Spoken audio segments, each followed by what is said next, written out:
Dijo Yahvé a Moisés: Sube hasta mí, al monte. Quédate allí y te daré las tablas de piedra, la ley y los mandamientos que tengo escritos para su instrucción.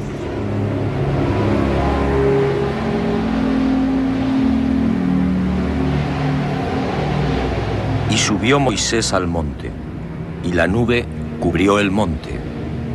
La gloria de Yahvé descansó sobre el Sinaí, y la nube lo cubrió por 6 días. Moisés entró dentro de la nube y permaneció en el monte 40 días y 40 noches.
ليتقدس اسمك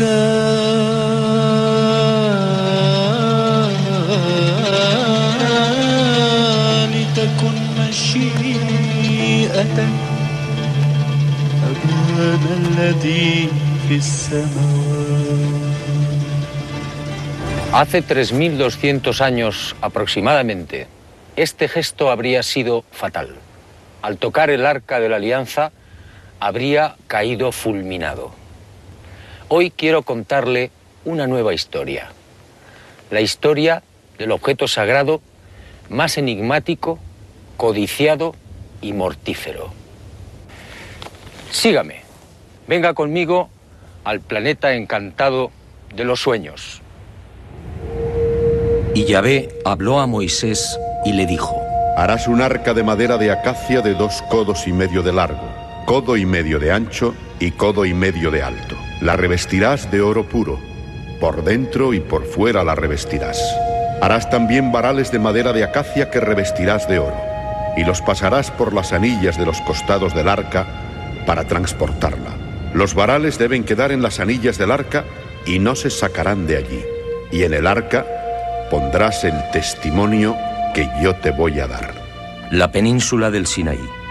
Más de 62.000 kilómetros cuadrados estratégicamente situados entre África y Asia. Un desierto sofocante habitado por 200.000 personas, la mayoría beduinos, y gobernado por la cadena montañosa del Sinaí, el desierto del Éxodo. Un vasto complejo granítico en el que se alcanzan 50 y 60 grados Celsius durante el día y hasta 20 grados bajo cero durante la noche. Un macizo desnudo antaño poblado por el leopardo y por el que serpentean los caminos más antiguos del mundo.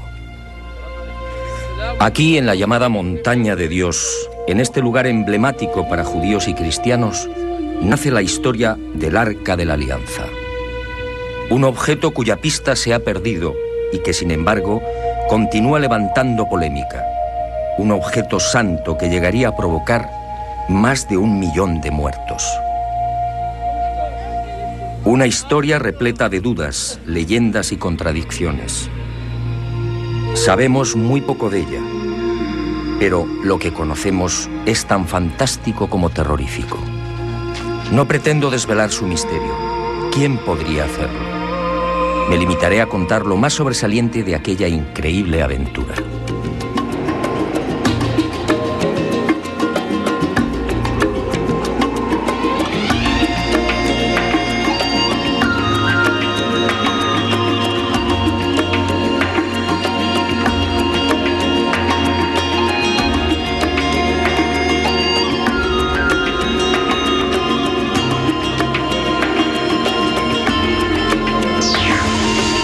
Tras sacar al pueblo hebreo de Egipto, Moisés lo conduce por el desierto. En las cercanías del Sinaí, Bezalel y sus artesanos construyen el arca. Y Moisés guarda en ella los 10 mandamientos, las tablas de piedra de la ley. Y empiezan los prodigios.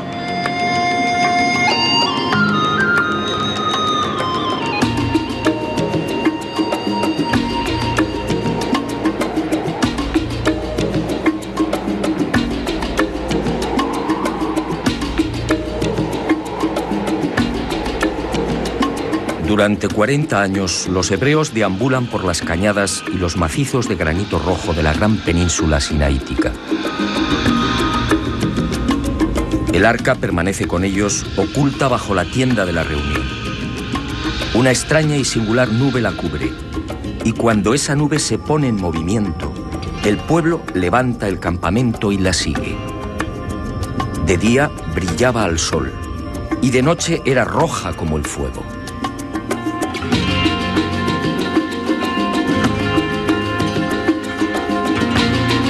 Y el arca, asegura la tradición rabínica, tenía incluso la virtud de volar. Y así lo hacía cuando Moisés lo solicitaba.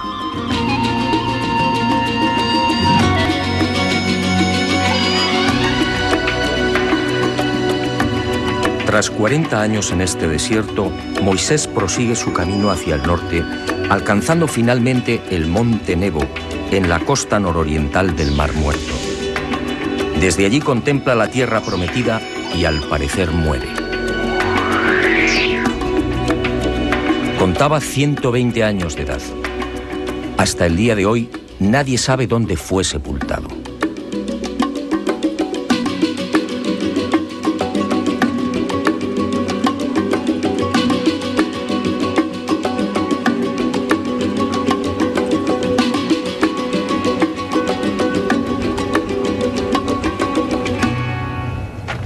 A partir de este lugar, el Arca de la Alianza volvería a cobrar un especial protagonismo. El pueblo hebreo estaba a punto de asistir a todo un gran prodigio. Sígame y juzgue por sí mismo.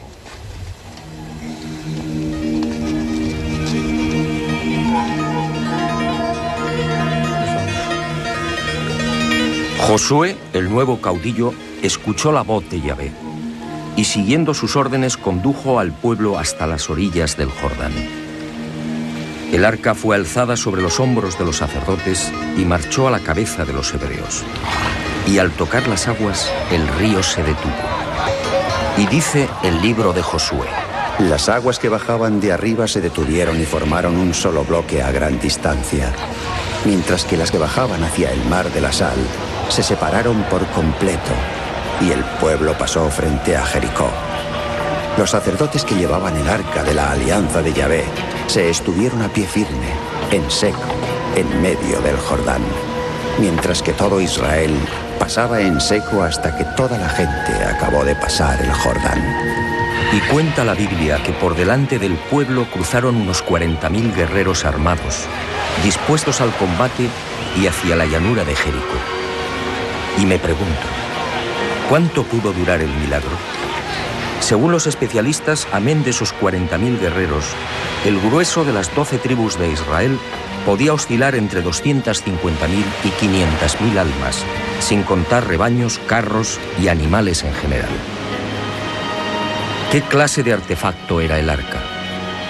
¿Cómo pudo inmovilizar un cauce con un volumen aproximado de 500 metros cúbicos por minuto?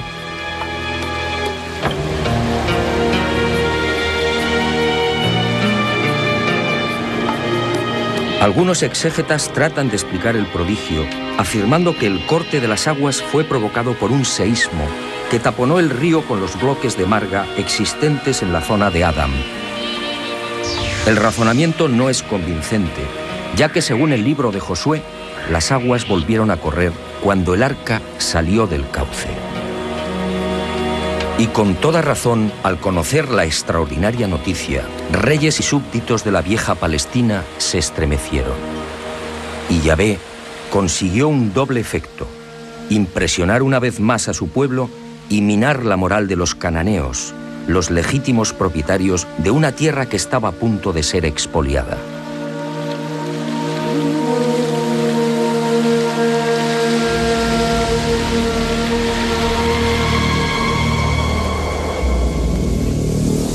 Días más tarde, el Arca de la Alianza actuaría de nuevo. Eso al menos es lo que se deduce del capítulo 6 del libro de Josué. Yahvé volvió a dirigirse a Josué y le dijo: Mira, yo pongo en tus manos a Jericó y a su rey. Vosotros, valientes guerreros, todos los hombres de guerra, rodearéis la ciudad dando una vuelta alrededor. Así harás durante 6 días. 7 sacerdotes llevarán las 7 trompetas de cuerno de carnero delante del arca. El 7º día daréis la vuelta a la ciudad 7 veces y los sacerdotes tocarán las trompetas. Cuando el cuerno de carnero suene, cuando oigáis la voz de la trompeta, todo el mundo prorrumpirá en un gran clamoreo y el muro de la ciudad se vendrá abajo y el pueblo se lanzará al asalto.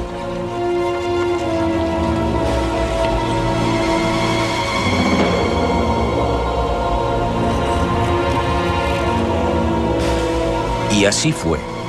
Los altos y robustos muros cayeron y miles de personas, incluyendo niños, mujeres y ancianos, fueron pasadas a cuchillo. Y el pueblo hebreo, una vez más, quedó sobrecogido ante el mortífero poder del arca.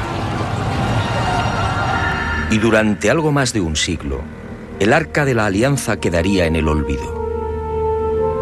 Fue hacia el año 1000 a.C. cuando la misteriosa caja de madera y oro entra de nuevo en escena. ¿Y de qué forma? Los filisteos, el mítico pueblo llegado del mar y que en aquel tiempo ocupaba las costas de Israel, desafiaron al rey David. Las batallas se sucedieron y en una de ellas, ante la gravedad de la situación, los hebreos, recordando las antiguas hazañas del arca, optaron por sacarla del santuario de Siloé, donde había permanecido largo tiempo. Esta vez, sin embargo, los designios de Yahvé eran otros. El ejército israelita fue derrotado y, ante el asombro de todos, la temida arca cayó en poder de los filisteos. Y el pueblo hebreo vivió uno de los momentos más trágicos de su historia. Pero el arca no había perdido su poder, y los filisteos supieron de su fuerza destructiva. Las ciudades de Asdod, Gat y Ecrón resultarían asoladas por sendas plagas de ratas y tumores. 7 meses duró la tragedia, y los filisteos, comprendiendo, tomaron la decisión de deshacerse del arca. La colocaron sobre un carro y los bueyes, sin conductor, tiraron de ella. Y el arca fue a detenerse en Bet-Semes, un pueblo hebreo. Pero el sanguinario Yahvé no había dicho la última palabra. La alegría de los hebreos duraría poco. El arca fue depositada sobre una gran piedra. Y una noche, movidos por la curiosidad, algunos de los jóvenes burlaron la vigilancia y abrieron el arca. Y miraron en su interior. Yahvé entonces desató su cólera. Y un fuego implacable terminó con la vida de los habitantes de Bet-Semes. En total, 50.070 víctimas. En 1930, una expedición arqueológica dirigida por Robertson y Plogai descubriría en Bet-Semes miles de esqueletos calcinados. Cuando visitamos las ruinas, hubo algo que me llamó la atención. Muchas de las piedras aparecían extrañamente carbonizadas.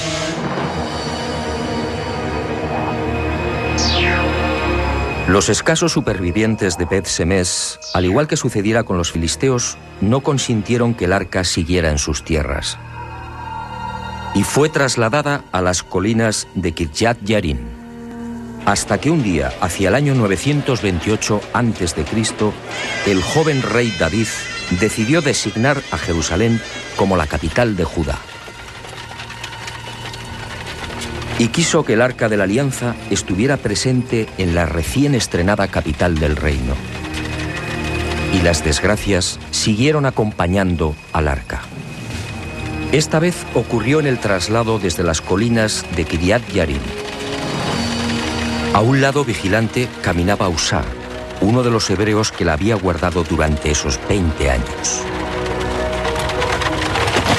De pronto, al llegar a la era de Nacón, lo accidentado del terreno puso en peligro la estabilidad de la carreta y del arca. Y Usá, tratando de evitar el vuelco, extendió la mano sujetándola.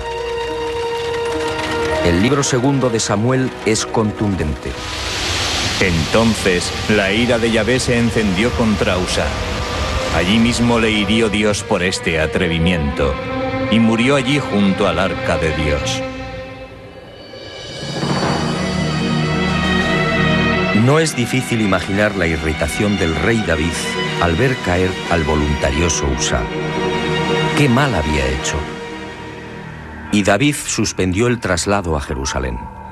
3 meses después, los rabinos informaron al rey. La familia que fue designada para guardar la mortífera arca había prosperado espectacularmente. Solo entonces fue recibida en Jerusalén.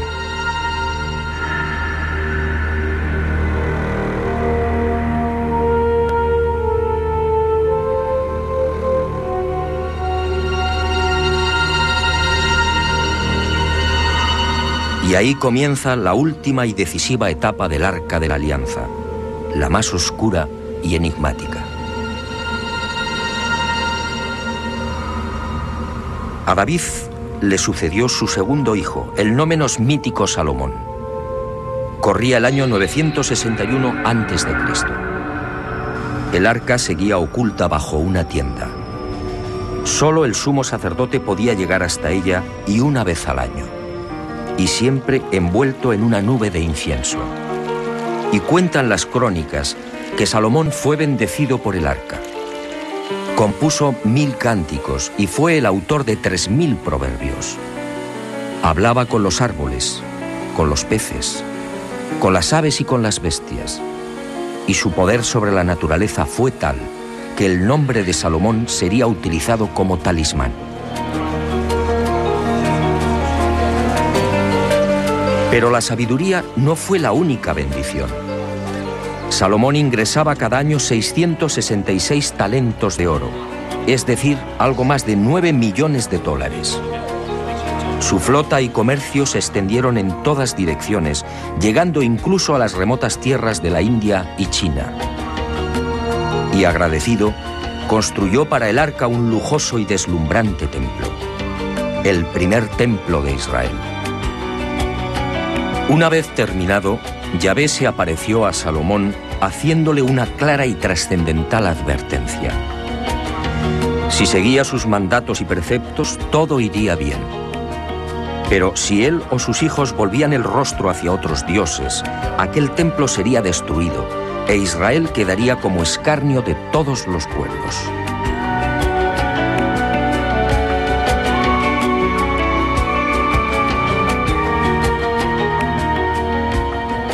Quiero que preste especial atención a esta advertencia de Yahvé al rey Salomón. En mi opinión, la clave para entender el destino final del Arca de la Alianza. Un destino muy distinto al que nos han contado.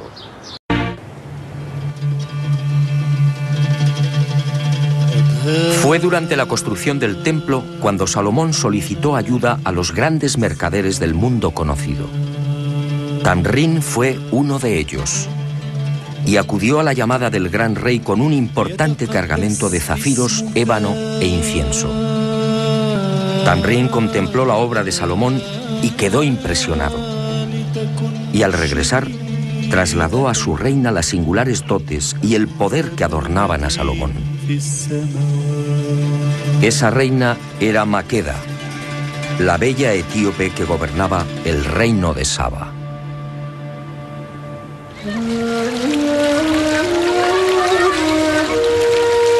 La reina de Saba no lo dudó. Su país era rico en especias y resinas aromáticas como el incienso y la mirra, y quiso fortalecer las relaciones comerciales con el poderoso vecino del norte. Esa en realidad fue la razón principal que movió a la joven virgen a viajar hasta Jerusalén. Un viaje de 2.500 kilómetros. Un dato que dice mucho sobre el coraje y la fuerte personalidad de la reina de Saba. Maqueda también quedó deslumbrada. Y esa misma leyenda tomada de la Gloria de los Reyes, el libro que narra la épica nacional etíope, nos dice que al final de su estancia en Jerusalén, Maqueda fue seducida por el mujeriego Salomón. Y Maqueda parte hacia Saba sin saber que está embarazada.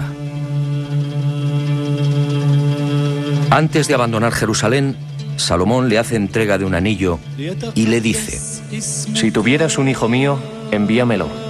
Si porta este anillo, sabré que yo soy su padre. El niño creció y al llegar a los 18 años, Maqueda lo envía ante Salomón. Y Salomón le da un nuevo nombre, David, en memoria de su abuelo. Y llega el día de la despedida. Salomón decide que el hijo de Maqueda sea escoltado hasta Saba por 1 millar de jóvenes, hijos de los principales dignatarios de Israel. La orden de Salomón no gusta a los israelitas, y según la leyenda etíope, sucede un hecho desconcertante. Uno de los jóvenes elegido para acompañar al hijo de la reina de Saba maquina un plan para vengarse de Salomón. El tal Azarías, hijo de Sadoc, el sumo sacerdote, se las ingenia para robar el arca de la alianza, dejando en su lugar una réplica. Y la comitiva se pone en marcha. Pero algo extraño sucede. Y según el libro sagrado de los etíopes, según reza en la Gloria de los Reyes, el poder del arca cubrió de nuevo a los caminantes. Sin saber cómo, hombres y carretas fueron elevados en el aire y transportados así hasta el vecino Egipto. Y planeando como el águila sobre el viento, la expedición gana las orillas del Nilo en un solo día. Un trayecto que exigía 13 jornadas. A su paso por Egipto, los ídolos son derribados.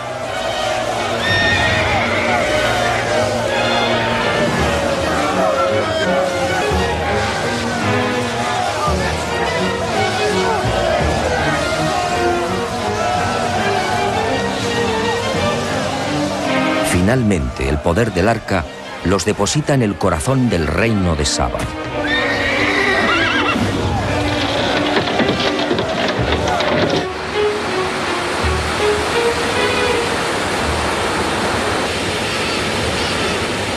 El mítico reino de Saba, un próspero territorio que abarcaba parte del actual Yemen y Etiopía. El mítico país de Pun, descrito en los papiros egipcios, en la geografía de Ptolomeo y en los libros de Mani, el príncipe persa.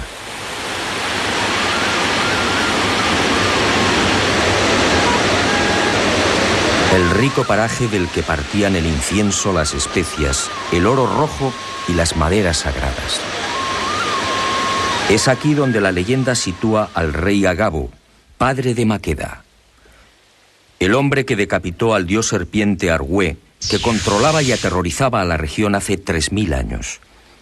Un misterioso dios que habitaba en los cielos y que descendía a tierra con las lluvias. Una criatura mitad hombre, mitad reptil, que se alimentaba con la sangre de humanos y animales. Una criatura que, según los tuareg, ha sido vista en nuestros días en las ardientes arenas de los desiertos de Libia. Un ser de largos cabellos que recibe el nombre de Alma.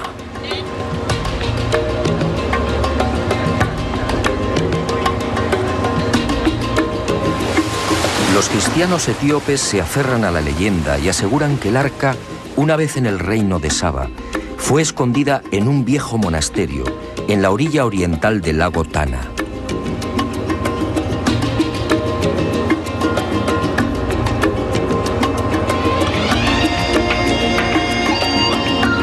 Y hacia allí nos dirigimos.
La noticia nos fue confirmada por Abba Valle, el viejo guardián del monasterio.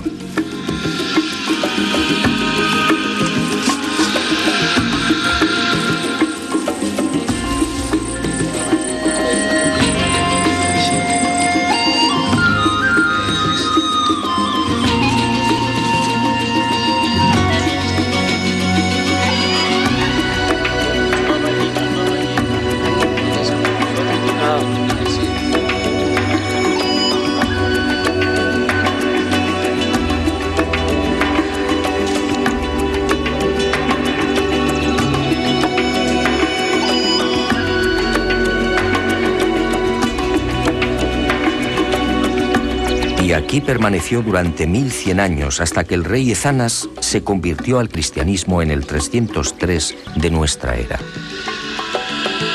Entonces, aseguró Abba, el arca fue trasladada a la ciudad de Aksum, la capital del reino de Maqueda.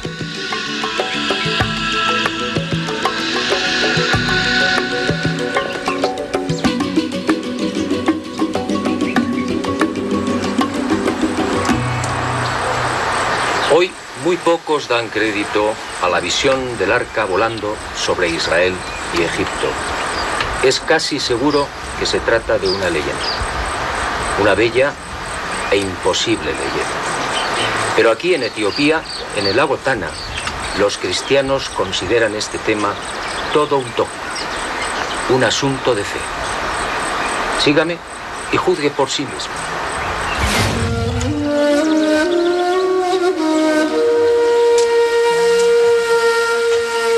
Y digo bien, una bella e imposible leyenda. Imposible porque, de ser cierta la maquinación de los jóvenes judíos, la Biblia a buen seguro la hubiera registrado. El robo del Arca de la Alianza, como sucedió en el caso de los filisteos, habría llenado de amargura al pueblo hebreo. Y Salomón hubiera perseguido a los profanadores hasta el fin del mundo.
ሙሴም ጽላት እንደተቀበለ ከእግዚአብሔር ዘንድ ተፈቅዶለትኝ የተቀበለው እዚህ የሚገኘው ያስረዳል።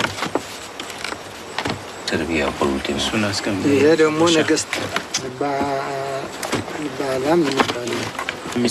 La investigación, por supuesto, no fue sencilla. Los propios etíopes aparecen divididos a la hora de fijar el itinerario que siguió el arca desde su hipotética llegada al reino de Saba. Para algunos, la joven reina Maqueda, al recibir a su hijo y a los 1000 dignatarios judíos, eligió una fortaleza que llevaba su nombre para guardar y custodiar el preciado tesoro. Ese lugar era conocido como Dabra Maqueda, y la reina, según la gloria de los reyes, protegió el arca con 300 soldados.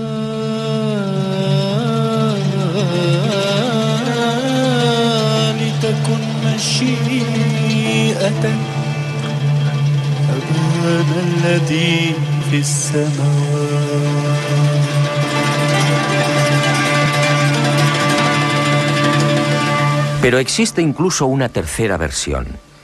Para otros etíopes, nada más pisar Saba, el Arca de la Alianza fue trasladada a las montañas de Tigré, en la frontera con la actual Eritrea. Y allí, en una ermita excavada en las paredes rocosas del monte Fashi, permanecería hasta el siglo IV de nuestra era, cuando el citado rey Ezanas la condujo a la capital del reino, Aksum.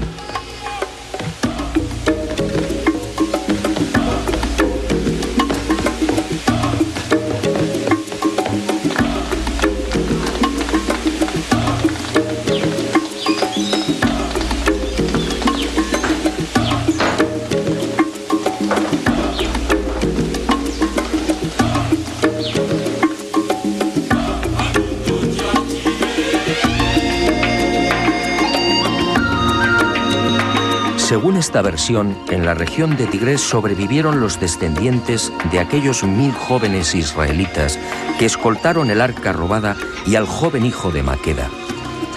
Son los falasas, los judíos negros, una supuesta tribu perdida en África.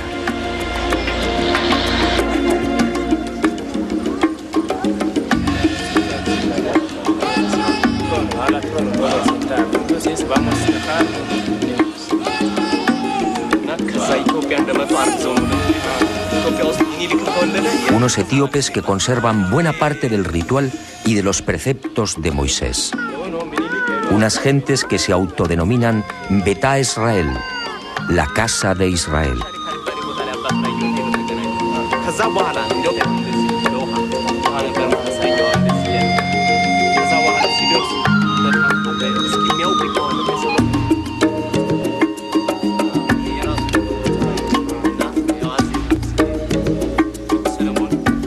Pueblo que acepta y cree en el traslado del arca hasta Saba.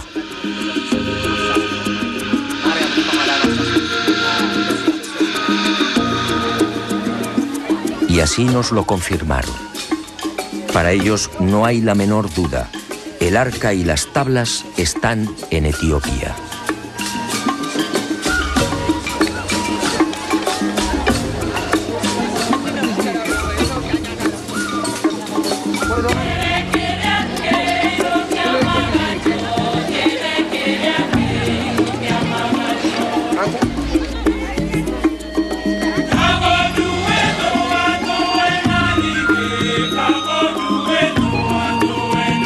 Nuestra búsqueda prosiguió, aunque como era de prever, con escaso éxito.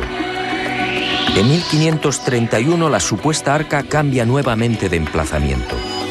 Las tropas musulmanas de Ibrahim, alias el Zurdo, atacan Aksum y los etíopes cristianos la sacan de la ciudad, escondiéndola en la pequeña isla de Tulo Gugo, en el lago Ziguay.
...130 años después, el arca retorna de nuevo a Aksum. Y allí continúa según los etíopes.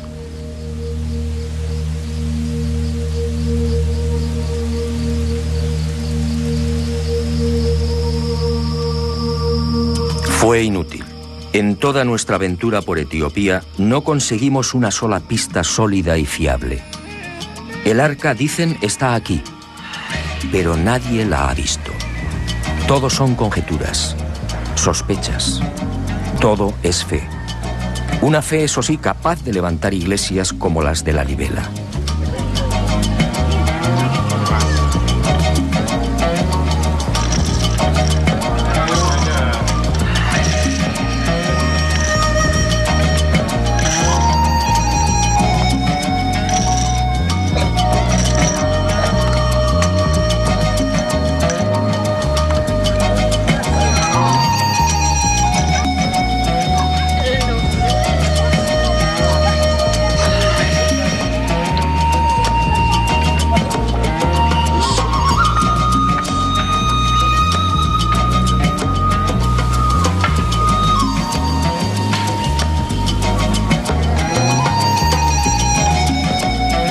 Lalibela, otra ciudad santa para la fe etíope. Sus 12 iglesias excavadas en la toba volcánica hace 800 años son otras tantas oraciones en piedra. La tradición asegura que fueron talladas por el emperador Lalibela después de un viaje milagroso por el aire hasta Jerusalén. Por eso rezar, vivir o morir en Lalibela es todo un seguro de salvación. Lalibela para los etíopes cristianos es la segunda Jerusalén. Así lo acreditan nombres como Betania, Gólgota, Río Jordán o Monte de los Olivos.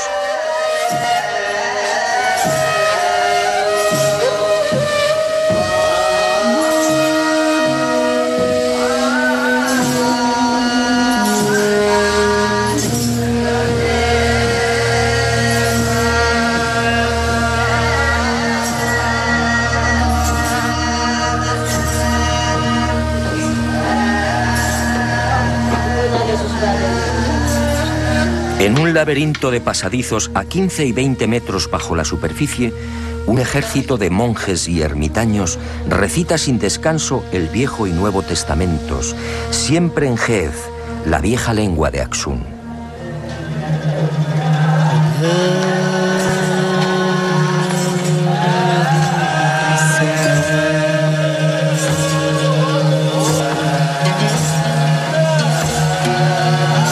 ليتقدس اسمك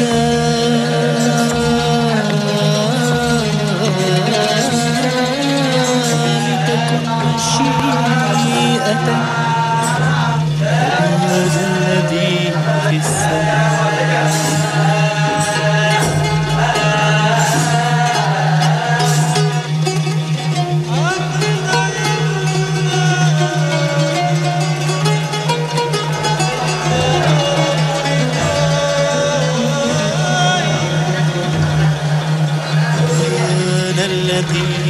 Y ha sido justamente esa fe la que ha mantenido a Etiopía frente al hambre, las guerras y la desolación.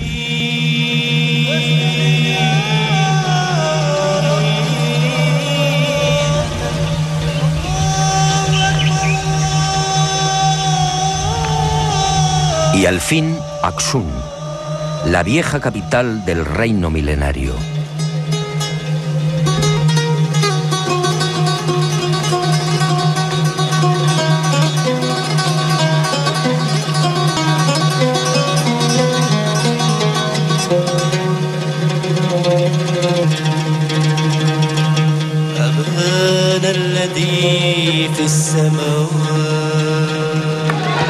En la actualidad, Axum es un lugar tranquilo y agrícola, sin casi memoria de su antiguo esplendor.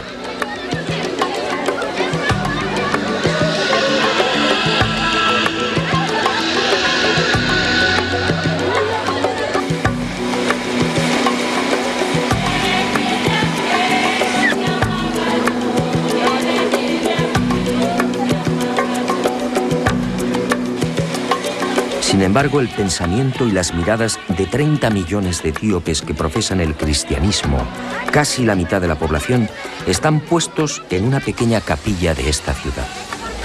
Santa María de Sion, el templo más sagrado y en el que, según la tradición, se guarda el Arca de la Alianza.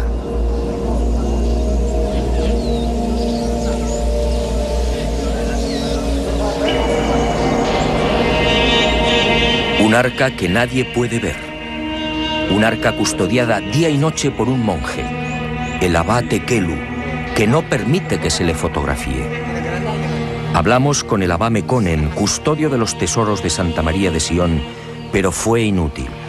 Aquí, según él, se encuentra la verdadera arca, la que fue robada al rey Salomón. ¿Ver el arca?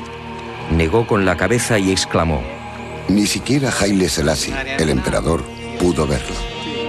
Si usted lo hiciera, si llegara a contemplarla, añadió, desaparecería. Se volvería invisible. En el mejor de los casos, quedaría ciego o paralítico. El guardián del arca es igualmente sagrado. Nadie debe filmarle. Planeta Encantado, sin embargo, lo consiguió.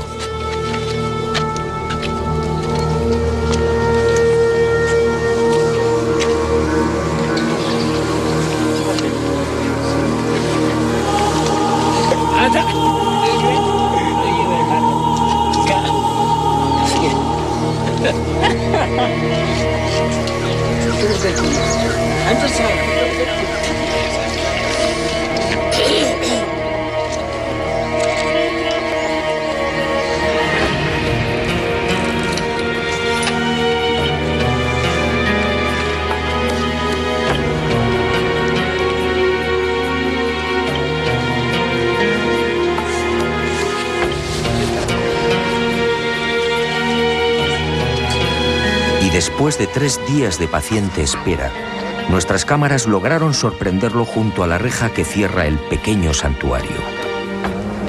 Estas son las únicas imágenes existentes en el mundo del abate Kelu, el mítico guardián del Arca de la Alianza.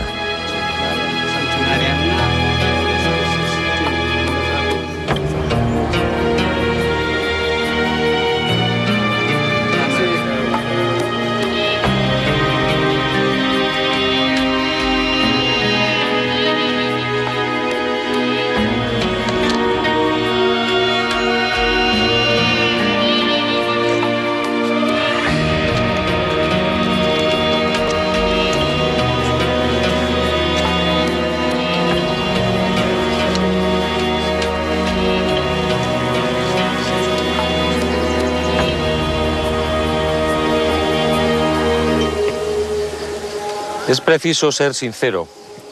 Los etíopes no lo aceptan, pero ahí, en la capilla que tengo a mi espalda, jamás estuvo el Arca de la Alianza, al menos la auténtica. Tanto la historia como el sentido común lo niegan. Se trataría, en todo caso, de un bello sueño, un deseo imposible. Insistir no tenía sentido. Abate Kelu es un hombre especialmente entrenado para este tipo de visitas y preguntas. Tiene 74 años y lleva 4 como guardián del arca. Y así continuará hasta el día de su muerte. Jamás se aleja de la capilla. Hacerlo sería el peor de los sacrilegios. Abate Kelu es el único mortal que puede ver el arca. Y fue a lo largo de la investigación cuando descubrí algo que aclaró mis ideas en esta oscura y delicada historia. La fe de los etíopes en el arca y en el hecho de que fue robada y trasladada al reino de Saba se sustenta en un libro, el ya referido Kebra Nagás, o la gloria de los reyes. Lo que no saben o no quieren saber los cristianos etíopes es que esa épica nacional fue adulterada intencionadamente. Todos los historiadores coinciden. El libro en cuestión fue armado por un tal Yesak, un monje del siglo XIV. Se hizo eco de las leyendas y escritos que rodaban sobre la visita de Maqueda a Jerusalén y falseó la realidad, fundamentando así el supuesto origen sagrado de los emperadores etíopes. Un linaje nacido del mismísimo Salomón. Un linaje justificado por la sangre, por la unción de Salomón al hijo de Maqueda y por la presencia en Etiopía del Arca de la Alianza. De esta forma, la nación etíope aparecía como la legítima heredera de Israel. Yesak falseó los hechos. La reina de Saba visitó a Salomón. Eso es correcto. Y es posible que tuviera un hijo con el gran rey hebreo. Y es verosímil incluso que ese hijo se trasladara a Jerusalén y que fuera educado en los preceptos de Yahvé, regresando a Saba con una nutrida escolta judía. Lo que no es creíble es que 4 jovencitos pudieran penetrar en el Sancta Sanctorum del templo y robar el arca. En aquel tiempo, de los 18.000 sacerdotes y levitas que atendían el culto, alrededor de 300 permanecían permanentemente en el interior del templo, sin contar el servicio de vigilancia exterior. Nadie, judío o gentil, hubiera podido llegar siquiera a las escalinatas que conducían al Santo de los Santos. ¿Qué fue entonces lo que pudo suceder? Cabe la posibilidad de que Salomón obsequiara al hijo de Maqueda con una copia del arca. Y esa réplica, en efecto, llegó a Saba. Eso fue todo. El resto es leyenda y, como decía, manipulación pura y dura. La presencia del arca en Etiopía, en Suma, no resiste el menor análisis histórico.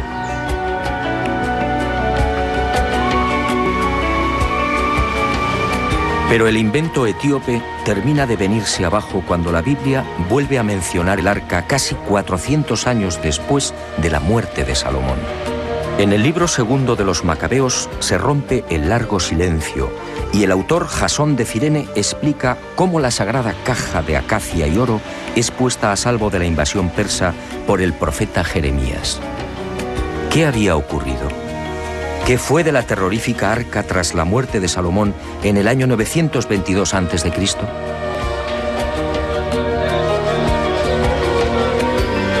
Son varias las hipótesis, aunque la clave para mí hay que buscarla en la ya referida y trascendental advertencia de Yahvé a Salomón.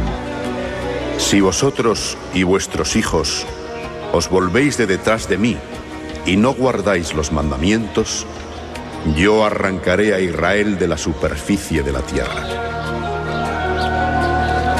Y el mujeriego Salomón olvidó las palabras de Yahvé. Y cuenta el libro primero de los Reyes que, llegada a la ancianidad, el sabio y poderoso rey se dejó tentar por sus mujeres, adorando a los ídolos y construyendo incluso un altar a Quemos, una de las divinidades de Moab. Y el implacable Yahvé cumplió su amenaza. Tras la muerte de Salomón, todo fue confusión, guerras y dolor. Una situación caótica que culminaría con el asedio de Jerusalén por las tropas de Nabucodonosor II en la primavera del 587 a.C. La ciudad santa fue tomada y el templo arrasado, y 830 familias judías fueron deportadas a Babilonia. Y surge la gran pregunta: si la terrorífica Arca de la Alianza había sido utilizada a lo largo de la historia para combatir a los enemigos de Israel, ¿por qué no fue empleada contra la invasión persa?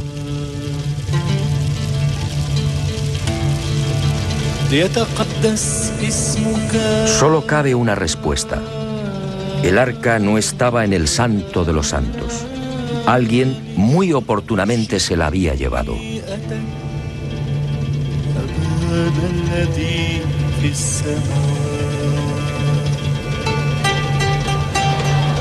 Para unos, el santo y sagrado emblema de Israel pudo ser escondido por Salomón en las grutas o laberintos existentes bajo la roca que hoy protege la cúpula de la mezquita de Omar.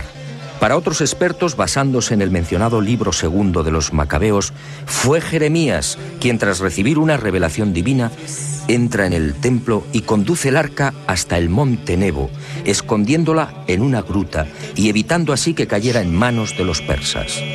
¿Sigue oculta en las entrañas del monte Nebo?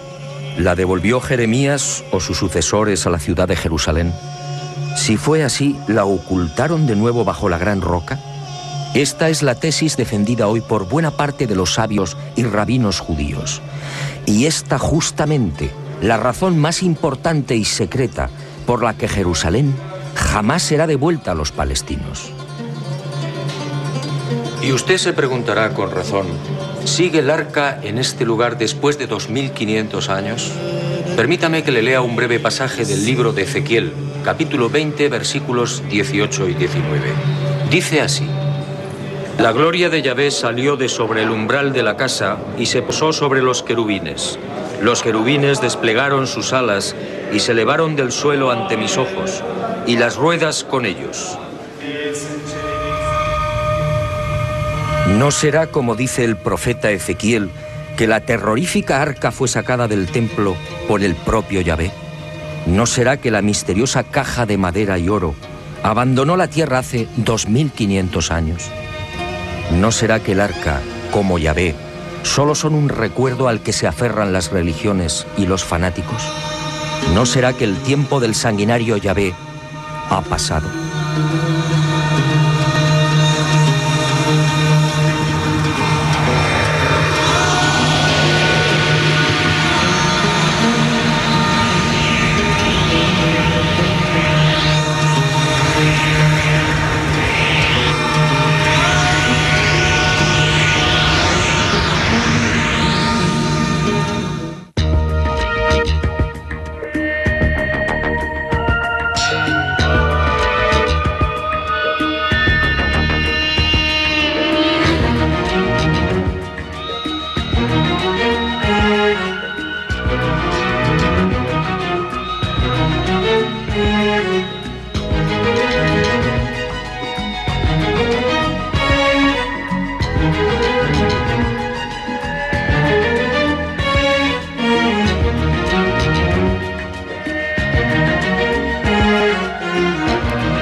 Durante 40 años, los hebreos deambulan por las cañadas y los macizos de granito rojo de la gran península sinaítica.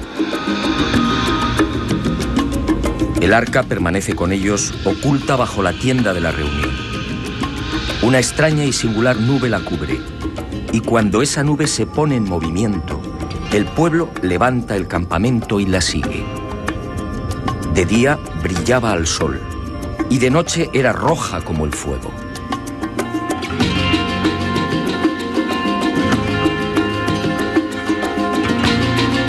Y el arca, asegura la tradición rabínica, tenía incluso la virtud de volar. Y así lo hacía cuando Moisés lo solicitaba.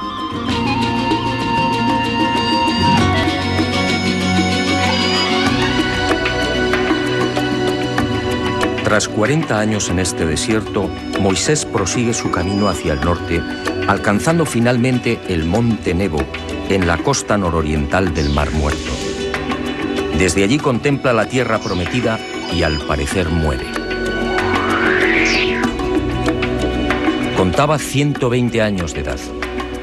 Hasta el día de hoy, nadie sabe dónde fue sepultado.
ليتقدس اسمك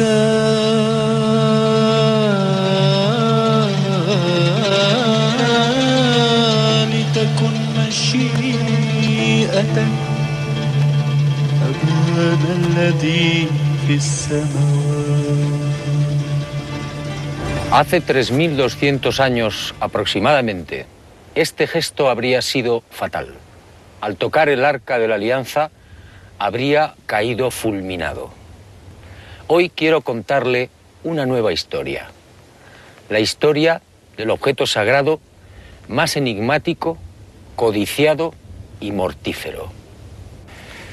Sígame. Venga conmigo al planeta. Polémica. Un objeto santo que llegaría a provocar más de 1 millón de muertos. Una historia repleta de dudas, leyendas y contradicciones. Sabemos muy poco de ella, pero lo que conocemos es tan fantástico como terrorífico. No pretendo desvelar su misterio. ¿Quién podría hacerlo? Me limitaré a contar lo más sobresaliente de aquella increíble aventura.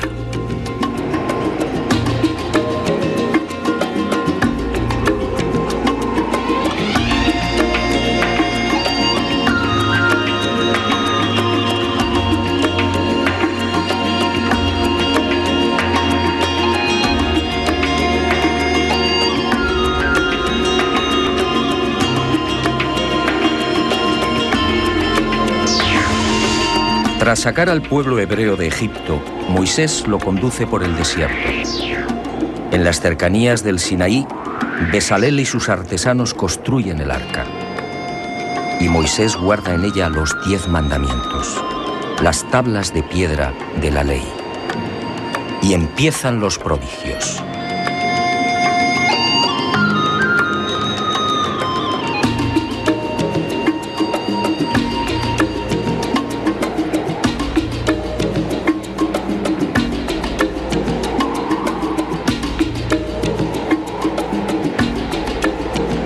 Encantado de los sueños.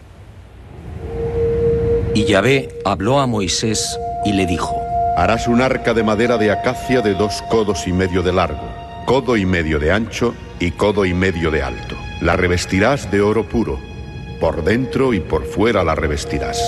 Harás también varales de madera de acacia que revestirás de oro, y los pasarás por las anillas de los costados del arca para transportarla. Los varales deben quedar en las anillas del arca y no se sacarán de allí. Y en el arca pondrás el testimonio que yo te voy a dar. La península del Sinaí. Más de 62.000 kilómetros cuadrados estratégicamente situados entre África y Asia. Un desierto sofocante habitado por 200.000 personas, la mayoría beduinos, y gobernado por la cadena montañosa del Sinaí. El desierto del Éxodo. Un vasto complejo granítico en el que se alcanzan 50 y 60 grados Celsius durante el día y hasta 20 grados bajo cero durante la noche. Un macizo desnudo antaño poblado por el leopardo y por el que serpentean los caminos más antiguos del mundo. Aquí, en la llamada Montaña de Dios, en este lugar emblemático para judíos y cristianos, nace la historia del Arca de la Alianza. Un objeto cuya pista se ha perdido y que, sin embargo, continúa levantando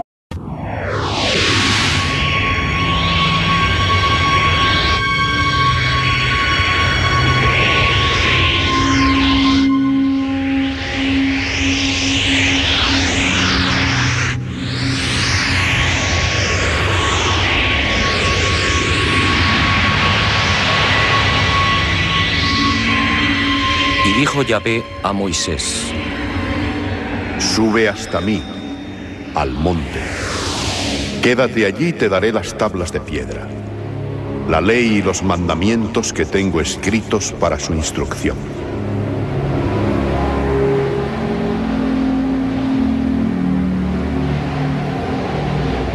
Y subió Moisés al monte, y la nube cubrió el monte. La gloria de Yahvé descansó sobre el Sinaí, y la nube lo cubrió por 6 días. Moisés entró dentro de la nube y permaneció en el monte 40 días y 40 noches.